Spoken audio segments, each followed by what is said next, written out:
After losing by 5 touchdowns on Sunday, Greeny, how worried are you about the Green Bay Packers? Very.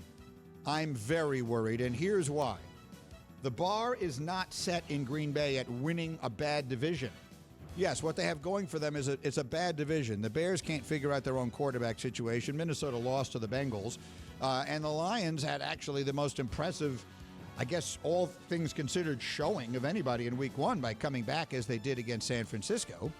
But none of those teams are good.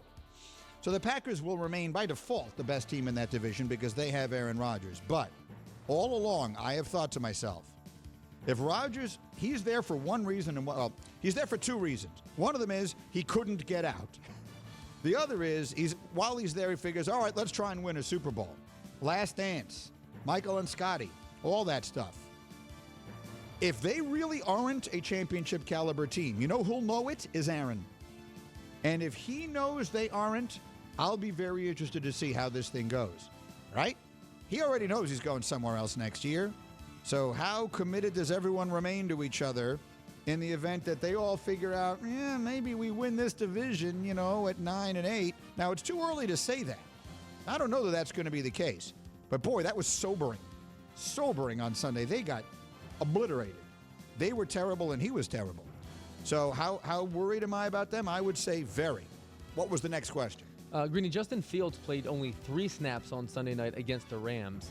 When might Justin Fields play all the snaps? Well, who the hell knows? And I hated everything about that. Now, look, and if you were with us at the beginning of the show today, Jeff Saturday just went off on it, and I agree. What bothers me the most is that they act as though it is mutually exclusive to let him play and develop him. I mean, the Jets aren't doing that. The Patriots aren't doing that. San Francisco, I think, is largely doing that because they have a really good quarterback who took them to the Super Bowl the last time he was healthy. Jimmy Garoppolo is much better than Andy Dalton. People are just missing the boat on Andy Dalton. People get saying, well, Dalton's a good quarterback. I don't know what Andy Dalton did to ingratiate himself to everyone, but no one seems to want to say the truth. For the last 5 years, Andy Dalton is a below-average NFL quarterback. But the point is, I didn't even like the plays they ran. Like, they run Fields out there in the red zone on their first drive, or the first time he came in there, and he just ran like a normal play.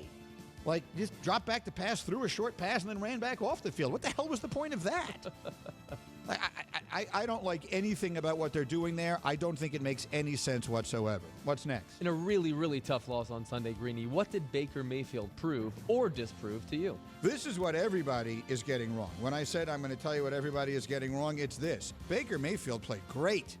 Played great. Now, he throws that pick at the end there, and I believe that he was trying to throw that ball out of bounds. And maybe that remains a huge mistake by him, because if there's any chance that you can't get it out of bounds, you got to eat it. Just hold, take the sack. But I thought he played great, more than well enough to win, and that's without Odell. And you know what? The Browns lost because they made 3 huge mistakes. And we're going to talk a little bit about the psychology of going up against Mahomes. I'm going to tell you what Mahomes has in common with both Tom Brady and Tiger Woods as our morning continues. But the point here is the Browns were toe-to-toe with them. If they play that game 7 times, I think the Browns win, like a best-of-7 series. The punter dropped the freaking ball. I've never seen that. When does this happen? The punter just dropped the perfect snap. I can't believe they allowed him on the plane back. And then Chubb fumbles, and Mayfield makes the mistake at the end. I think Mayfield played great, and I think the Browns showed you everything you need to know. I emerged thinking exactly as I did beforehand. The Browns are the second-best team in the AFC. Thank you for watching ESPN on YouTube. For live streaming sports and premium content, subscribe to ESPN+.